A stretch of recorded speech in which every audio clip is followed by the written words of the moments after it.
এ ভাই, তুমি এখানে কি করতেছো? এ তো ভাই একটা বাস কাটছিলাম, বাসটা নামতেছে না, তাই বাসটা নামাইতেছি। তুমি একটু নিচে আসো, তোমার সাথে একটু কথা ছিল। হ্যাঁ ভাই, কি তুমি কথা নিচে আসো। বলেন? তুমি যে কাজ করতেছো এই মাসে, এটা তো রমজান মাস। রমজান মাসে একটু কাজটা কম করে একটু আল্লাহ তাআলার ইবাদত বেশি বেশি করতে। আল্লাহ তাআলা ইবাদত তো করতেছি, যেমন 5 ওয়াক্ত নামাজ পড়তেছি, রোজা রাখতেছি। মাশাআল্লাহ, শুনে ভালো লাগলো যে তুমি 5 ওয়াক্ত নামাজও পড়তেছো আবার রোজাও রাখতেছো।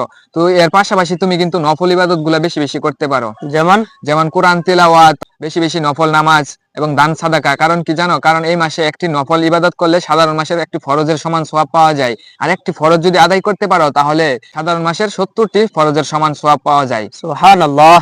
আর রাসূল সাল্লাল্লাহু আলাইহি ওয়াসাল্লাম বলেছেন, রমজান মাসে প্রতিটি নেক আমলের সওয়াব 27 গুণ বৃদ্ধি করে দেওয়া হয়। সুবহানাল্লাহ। তাই এখন থেকে কি করবে, একটু বেশি বেশি আমল করার চেষ্টা করবে, নফল ইবাদত। রোজা ফরজ নামাজ তো এগুলো আদায় করবেই, পাশাপাশি কি বেশি বেশি নফল ইবাদত করবে। নফল ইবাদত করব, হ্যাঁ। তুমিও করবে এবং অন্যকে করার জন্য উৎসাহিত করবে।